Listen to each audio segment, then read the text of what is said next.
बहुत समय पहले अवंतिका नामक एक शक्तिशाली रानी का राज्य दूर दूर तक फैला हुआ था।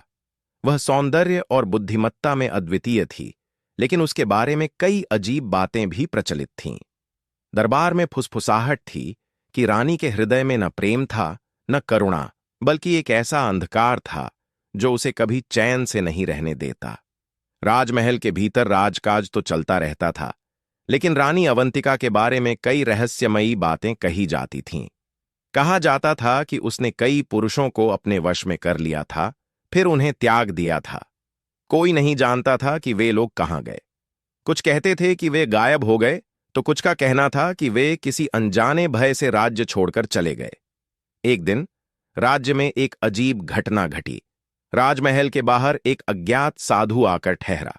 उसकी आंखों में एक विचित्र चमक थी और उसके चेहरे पर गंभीरता थी। जब उसने महल के द्वारपालों से कहा कि वह रानी से मिलना चाहता है, तो सभी हैरान रह गए। किसी ने भी पहले कभी ऐसा नहीं सुना था कि कोई साधु स्वयं रानी से भेंट करने आए। रानी तक यह समाचार पहुंचा तो पहले तो वह हंसी, लेकिन फिर उसकी जिज्ञासा जाग उठी। उसने साधु को दरबार में बुलाने का आदेश दिया। साधु जब दरबार में पहुंचा तो उसकी उपस्थिति से पूरी सभा में एक अजीब सा सन्नाटा छा गया। उसकी आंखें रानी की ओर टिकी थीं, मानो वह उसकी आत्मा में झांक रहा हो। रानी ने मुस्कुराते हुए कहा, कौन हो तुम और मुझसे मिलने की इच्छा क्यों की? साधु ने शांत स्वर में उत्तर दिया, मैं तुम्हारे अतीत को जानता हूं और तुम्हारे भविष्य को भी देख सकता हूं। तुम्हारी आत्मा पर जो अंधकार छाया हुआ है, मैं उसे महसूस कर सकता हूं। रानी अवंतिका का चेहरा कठोर हो गया, लेकिन उसने अपनी भावनाओं को छिपाते हुए कहा, मेरे अतीत और भविष्य की फिक्र करने वाले बहुत आए और गए, लेकिन मैं अब भी यहां हूं, अपने राज्य पर शासन कर रही हूं। साधु ने उसकी बातों पर ध्यान नहीं दिया और आगे बढ़कर धीरे से कहा, रानी, क्या तुम सच में अपने अतीत को भूल पाई हो, या तुम्हारे भीतर एक छिपी हुई सजा तुम्हें अब भी सताती है? रानी ने पहली बार किसी की आंखों में ऐसा साहस देखा था। वह असहज हो उठी, लेकिन उसने खुद को संभालते हुए कहा, तुम्हें मेरे बारे में कुछ भी नहीं पता। मैं अपनी नियति खुद लिखती हूं। लेकिन साधु मुस्कुराया और फर्श पर अपनी लकड़ी की छड़ी पटकते हुए बोला, अगर तुम्हें कुछ नहीं छिपाना तो मुझे अपने कक्ष में ले चलो। मैं देखना चाहता हूं कि इस महल की दीवारों के भीतर क्या राज छिपे हैं। रानी कुछ देर के लिए चुप हो गई। उसने सोचा कि यह सिर्फ एक साधु है, इसे अपने कक्ष में ले जाने में क्या बुराई है। रानी अवंतिका साधु को अपने कक्ष की ओर ले गई, लेकिन जैसे ही साधु ने कक्ष में कदम रखा, उसका चेहरा गंभीर हो गया। कमरे की दीवारों पर विचित्र चित्र बने थे और उनमें कुछ ऐसे चेहरे भी थे जिन्हें देखकर किसी का भी खून ठंडा पड़ सकता था। साधु ने धीरे से कहा, इन चित्रों में जो लोग हैं वे कहाँ हैं रानी? रानी की आंखों में अचानक एक अनजानी सी चमक आई। वह हंस पड़ी और बोली, वे सब वही हैं जहां उन्हें होना चाहिए। साधु समझ चुका था। वह एक कदम पीछे हटा और धीरे से मंत्रोच्चार करने लगा, लेकिन जैसे ही उसने मंत्र पढ़ा, कमरे की दीवारों से एक अजीब सी आवाज आने लगी और फिर एक रहस्यमयी दरवाजा धीरे धीरे खुलने लगा। दरवाजे के भीतर एक अंधेरी सुरंग थी, जिससे एक ठंडी हवा बाहर आ रही थी। साधु ने अंदर झांका और उसकी आंखें भय से चौड़ी हो गईं। वहां कई ऐसे पुरुषों के शव पड़े थे जो कभी इस महल का हिस्सा थे। राज्य के योद्धा, मंत्री और वे सब लोग जो कभी रानी के करीब आए थे। साधु पीछे हटा और बोला, रानी अवंतिका, तुमने अपने स्वार्थ और लालच में इन सभी को मौत के घाट उतार दिया। तुम सच में निर्दयी हो। रानी ने एक कदम आगे बढ़ाया और ठंडी आवाज में कहा, अगर तुम भी मेरे राज को जान चुके हो तो अब तुम्हारा भाग्य भी वही होगा जो इनका हुआ। लेकिन इससे पहले कि रानी कुछ कर पाती, साधु ने अपनी माला उठाई और एक तेज आवाज में एक मंत्र बोला। अचानक पूरे कमरे में अजीब सी रोशनी फैल गई। दीवारें कांपने लगीं और महल में एक गूंज उठी। रानी चीख पड़ी, नहीं, ये मत करो! लेकिन साधु ने अपनी आंखें बंद रखीं और मंत्र पूरा कर दिया। एक पल के अंदर रानी का पूरा शरीर कांपने लगा। वह जमीन पर गिर पड़ी और उसकी आंखें सफेद पड़ गईं। उसकी आत्मा जैसे उसी अंधेरे में समा गई थी जिसे उसने खुद बनाया था। महल फिर से शांत हो गया। साधु ने एक गहरी सांस ली और कक्ष से बाहर आया। जब दरबारियों ने उससे पूछा कि क्या हुआ, तो उसने बस इतना कहा, एक अधर्मी आत्मा अपने ही पापों में समा गई। यह राजमहल अब शुद्ध है। उसके बाद वह साधु महल छोड़कर चला गया और किसी ने फिर कभी रानी अवंतिका को नहीं देखा। कहते हैं, उस दिन के बाद वह महल वीरान हो गया और जो भी वहां गया उसने किसी अदृश्य शक्ति को महसूस किया। साधु के जाने के बाद महल में एक अजीब सा सन्नाटा छा गया। किसी ने रानी अवंतिका को फिर कभी नहीं देखा, लेकिन उसकी अनुपस्थिति के बावजूद महल के कक्षों में एक अदृश्य डर बना रहा। कई दरबारी और सेवक धीरे धीरे महल छोड़कर चले गए और कुछ दिनों में वह विशाल राजमहल एक खंडहर में बदलने लगा। लेकिन जो लोग महल के आसपास रहते थे, वे अक्सर रात के अंधेरे में किसी के चीखने की आवाजें सुनते। कई बार किसी को रानी अवंतिका का प्रतिबिंब महल की टूटी खिड़कियों में दिखाई देता, मानो वह अब भी वहीं हो। एक दिन राज्य के एक युवा राजकुमार विक्रांत को इस रहस्य की सच्चाई जानने की जिज्ञासा हुई। उसने निश्चय किया कि वह इस महल में रात बिताएगा और पता लगाएगा कि आखिर वहां क्या छिपा है। रात के अंधेरे में विक्रांत महल के मुख्य द्वार से अंदर दाखिल हुआ। हर तरफ वीरानी थी, लेकिन जैसे ही उसने कक्षों के भीतर कदम रखा, एक ठंडी हवा उसके शरीर से टकराई। वह सावधानी से आगे बढ़ा, लेकिन अचानक उसे लगा कि कोई उसके पीछे खड़ा है। वह पलटा, लेकिन वहां कोई नहीं था। फिर एक धीमी फुसफुसाहट उसके कानों तक पहुंची। तुम यहां क्यों आए हो? विक्रांत ने चारों ओर देखा, लेकिन उसे कुछ नहीं दिखा। उसने हिम्मत जुटाते हुए कहा, अगर कोई यहां है तो सामने आए। तभी महल के सबसे पुराने कक्ष का दरवाजा धीरे धीरे खुद ब खुद खुल गया। अंदर घना अंधेरा था, लेकिन विक्रांत हिम्मत करके उसमें दाखिल हुआ। जैसे ही उसने अंदर कदम रखा, उसे एक पुरानी राजगद्दी दिखाई दी और उस पर बैठी थी रानी अवंतिका। लेकिन वह अब पहले जैसी नहीं थी। उसका चेहरा पीला पड़ चुका था, आंखें काली और गहरी थीं और उसके होंठों पर एक अजीब सी मुस्कान थी। विक्रांत डर से कांप उठा, लेकिन उसने अपनी तलवार निकाल ली। तुम मर चुकी थी, साधु ने तुम्हें खत्म कर दिया था। रानी ने हल्की हंसी के साथ कहा, कोई मुझे खत्म नहीं कर सकता राजकुमार। मैं इस महल की आत्मा हूं और जब तक यह खड़ा है मैं अमर हूं। विक्रांत ने हिम्मत दिखाते हुए कहा, अगर तुम अमर हो तो क्या मैं तुम्हें चुनौती नहीं दे सकता? रानी ने एक कदम आगे बढ़ाया और बोली, चुनौती? बहुत साहसी हो तुम, लेकिन तुम भी उन लोगों की तरह ही बनोगे जो मुझसे पहले यहां आए थे। लेकिन तभी महल के बाहर तेज हवा चली और किसी ने जोर से दरवाजा खोला। विक्रांत ने देखा कि वही साधु महल में वापस आ चुका था। साधु ने अपनी माला हवा में घुमाई और एक तेज मंत्र बोला, जिससे रानी की चीखें निकल पड़ीं। वह जमीन पर गिरने लगी और दर्द से कराह उठी। साधु ने विक्रांत की ओर देखा और कहा, अब वक्त आ गया है कि इसे हमेशा के लिए मुक्त किया जाए। साधु ने मंत्र पढ़ते हुए एक तांत्रिक चक्र महल के फर्श पर बनाया और कहा, रानी, तुम्हारा समय समाप्त हुआ। तुमने जिस काले जादू से खुद को अमर किया था, वह अब खत्म होगा। रानी ने चीखते हुए कहा, नहीं, मैं नहीं जाऊंगी, यह महल मेरा है। लेकिन जैसे ही साधु ने अंतिम मंत्र पढ़ा, पूरा महल कांपने लगा। रानी की आत्मा हवा में उठी और एक तेज रोशनी के साथ गायब हो गई। रानी के जाते ही पूरा महल अचानक ढहने लगा। विक्रांत और साधु ने तेजी से बाहर निकलकर देखा कि महल की ऊंची दीवारें टूट रही थीं। कुछ ही पलों में वह महल, जो वर्षों से खड़ा था, केवल धूल और पत्थरों में तब्दील हो गया। साधु ने गहरी सांस लेते हुए कहा, अब यह महल शुद्ध हो गया, अब यह श्राप समाप्त हो चुका है। विक्रांत ने साधु की ओर देखा और सिर झुकाकर कहा, आपका धन्यवाद महाराज, आपने रानी के अंधकार को हमेशा के लिए मिटा दिया।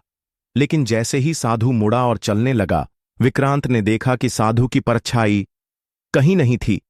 क्या वह साधु सच में एक साधु था, या यह कोई और शक्ति थी जो इस महल को हमेशा के लिए मुक्त करने आई थी? महल के खंडहरों में अब सन्नाटा था। रानी अवंतिका का आतंक समाप्त हो चुका था, लेकिन राजकुमार विक्रांत के मन में कई प्रश्न उठ रहे थे। सबसे बड़ा सवाल था, साधु कौन था और वह अचानक कहां गायब हो गया? विक्रांत ने चारों ओर देखा, लेकिन साधु का कोई निशान नहीं था। उसके कदमों के निशान तक जमीन पर नहीं थे, जैसे कि वह हवा में घुल गया हो। विक्रांत वापस अपने महल पहुंचा, लेकिन जब वह सोने गया तो उसकी नींद बार बार टूट रही थी। उसे सपनों में वही महल और रानी अवंतिका की डरावनी आंखें दिखाई देतीं। एक रात, आधी रात को जब विक्रांत अपनी बालकनी में खड़ा था, तब उसने महसूस किया कि कोई उसे दूर जंगलों से देख रहा है। पेड़ों के पीछे से दो चमकती हुई आंखें उसे घूर रही थीं। विक्रांत ने अपनी तलवार उठाई और उन आंखों का पीछा करने जंगल की ओर बढ़ा। जब वह गहरे जंगल में पहुंचा तो वहां एक पुराना मंदिर खड़ा था। मंदिर की दीवारों पर वही चित्र बने थे जो रानी अवंतिका के कक्ष में थे। जैसे ही विक्रांत ने मंदिर के भीतर कदम रखा, एक धीमी आवाज गूंजने लगी, तुम वापस क्यों आए हो? विक्रांत चौकन्ना हो गया और चारों ओर देखने लगा। अचानक अंधेरे में से वही साधु प्रकट हुआ, लेकिन इस बार उसका रूप थोड़ा बदल गया था। उसकी आंखें पहले से भी अधिक गहरी हो गई थीं और उसके चेहरे पर एक अजीब सी चमक थी। विक्रांत ने गहरी सांस ली और कहा, साधु, तुमने मुझे रानी से बचाया, लेकिन तुम कौन हो और यह मंदिर रानी के महल से कैसे जुड़ा हुआ है? साधु मुस्कुराया और धीरे धीरे कहा, तुमने सच में सोच लिया कि रानी की कहानी खत्म हो चुकी है? विक्रांत की आंखें चौड़ी हो गईं। क्या मतलब? साधु ने आगे बढ़ते हुए कहा, अवंतिका मरी नहीं है राजकुमार, वह अब भी जिंदा है, कहीं और रूप में, और जल्द ही वह लौटेगी। विक्रांत को विश्वास नहीं हुआ। उसने खुद देखा था कि साधु के मंत्रों से रानी की आत्मा विलीन हो गई थी, फिर वह कैसे वापस आ सकती थी? साधु ने विक्रांत के कंधे पर हाथ रखा और कहा, कुछ आत्माएं इतनी शक्तिशाली होती हैं कि वे कभी पूरी तरह समाप्त नहीं होती। वे समय का इंतजार करती हैं, और जब सही समय आता है तो वे फिर से जन्म लेती हैं। विक्रांत के मन में भय और जिज्ञासा दोनों थी। अगर अवंतिका लौटेगी तो क्या हम उसे रोक सकते हैं? साधु ने धीरे से सिर हिलाया। अगर उसे रोकना है तो तुम्हें उससे भी अधिक शक्तिशाली बनना होगा। यह मंदिर तुम्हें वह शक्ति दे सकता है, लेकिन यह आसान नहीं होगा। विक्रांत जानता था कि अगर रानी वापस आई तो राज्य फिर से खतरे में पड़ जाएगा। उसने दृढ़ निश्चय किया कि वह इस चुनौती का सामना करेगा। साधु ने मंदिर के भीतर एक पुरानी पोथी खोली जिसमें रहस्यमयी मंत्र लिखे थे। उसने विक्रांत की ओर देखा और कहा, आज से तुम्हारी असली परीक्षा शुरू होती है। विक्रांत ने गहरी सांस ली और अपनी तलवार कसकर पकड़ ली। साधु ने मंदिर में विक्रांत के सामने एक प्राचीन पोथी खोली।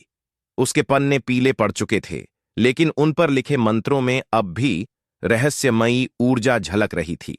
साधु ने गंभीर स्वर में कहा, अगर तुम्हें रानी अवंतिका की वापसी रोकनी है तो तुम्हें स्वयं को तैयार करना होगा। यह कोई सामान्य युद्ध नहीं होगा, यह एक आत्माओं का संग्राम होगा। विक्रांत ने उत्सुकता से पूछा, रानी की आत्मा इतनी शक्तिशाली क्यों है और यह मंदिर उसके महल से कैसे जुड़ा है? साधु ने गहरी सांस ली और कहा, क्योंकि रानी सिर्फ इस जन्म की नहीं है, वह एक प्राचीन आत्मा है। उसका असली नाम अवंतिका नहीं बल्कि चंद्रप्रभा था। सदियों पहले वह एक तांत्रिक की शिष्या थी जिसने उसे अमृता का ज्ञान दिया था। विक्रांत यह सुनकर चौंक गया। तो क्या रानी अपने पिछले जन्म की शक्ति से अब भी जीवित रह सकती है? साधु ने सिर हिलाया।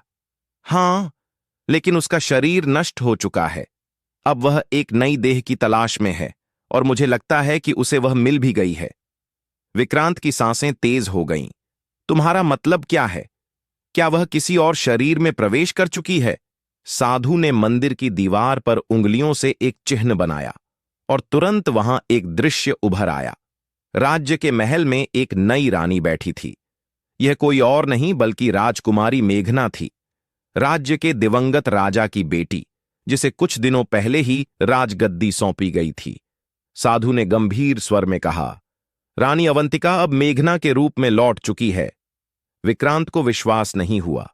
वह बचपन से राजकुमारी मेघना को जानता था। वह शांत और दयालु थी, लेकिन अगर उसमें सच में रानी अवंतिका की आत्मा प्रवेश कर चुकी थी तो राज्य एक भयंकर खतरे में था। साधु ने चेतावनी दी, अगर वह पूरी तरह से अपनी शक्तियां वापस पा लेती है तो उसे कोई नहीं रोक पाएगा। तुम्हारे पास बस कुछ ही दिन हैं। विक्रांत ने निश्चय किया कि वह तुरंत महल जाएगा और मेघना से मिलेगा।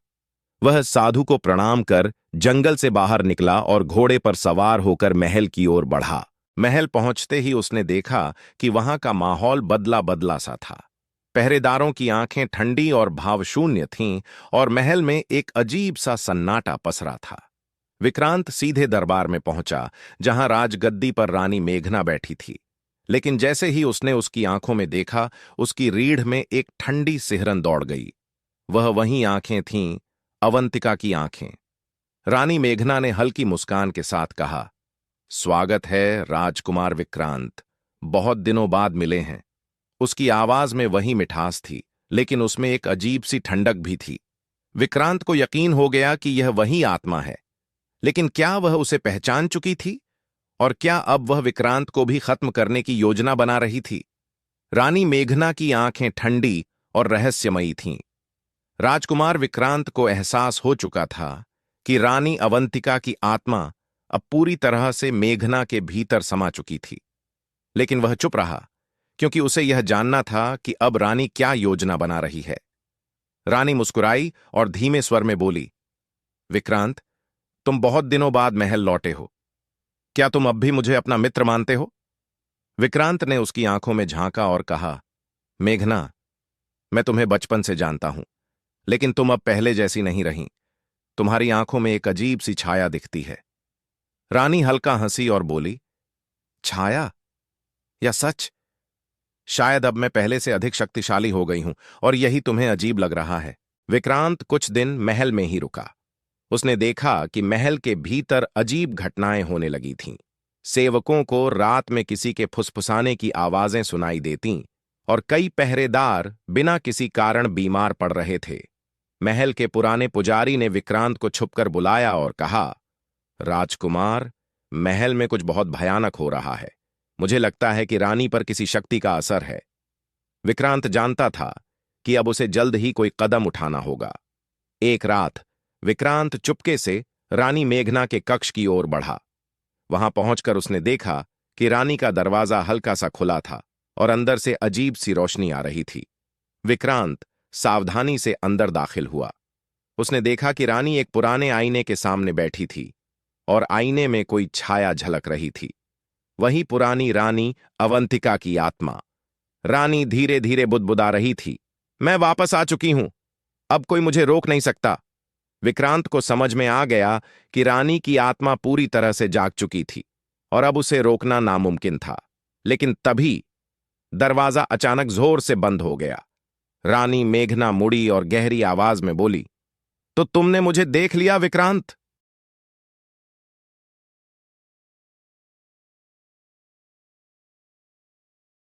रानी मेघना मुड़ी और गहरी आवाज में बोली, तो तुमने मुझे देख लिया विक्रांत? अब उसकी आवाज पूरी तरह से बदल चुकी थी। वह वही पुरानी अवंतिका थी। विक्रांत ने तलवार निकाल ली और कहा, मैं तुम्हें फिर से इस राज्य को श्रापित नहीं करने दूंगा। रानी ने जोर से हंसते हुए कहा, मुझे कोई नहीं रोक सकता। साधु ने सोचा था कि उसने मुझे खत्म कर दिया, लेकिन मैं अमर हूं और अब यह पूरा राज्य मेरा होगा। उसने अपने हाथ उठाए और एक काले धुएं की लहर विक्रांत की ओर बढ़ने लगी। विक्रांत ने अपनी तलवार से उस शक्ति को रोकने की कोशिश की, लेकिन उसकी तलवार दूर जा गिरी। तभी महल के बाहर तेज हवाएं चलने लगीं और मंदिर से वही रहस्यमयी साधु प्रकट हुआ। साधु ने जोर से मंत्र पढ़ना शुरू किया, जिससे रानी चिल्लाने लगी। रानी ने गुस्से में कहा, मैं इतनी आसानी से हार नहीं मानूंगी। लेकिन साधु ने अपनी माला हवा में घुमाई और चारों ओर एक दिव्य प्रकाश फैल गया। रानी चीख उठी और उसकी आत्मा धीरे धीरे शरीर से बाहर निकलने लगी। रानी अवंतिका की आत्मा काली धुएं की तरह हवा में तैर रही थी। लेकिन साधु ने अंतिम मंत्र पढ़ते हुए कहा, अब तेरा अंत निश्चित है। रानी ने गुस्से में चीखते हुए कहा, नहीं, यह मेरा अंत नहीं है, मैं लौटूंगी। एक अंतिम जोरदार प्रकाश हुआ और रानी की आत्मा पूरी तरह से जलकर नष्ट हो गई।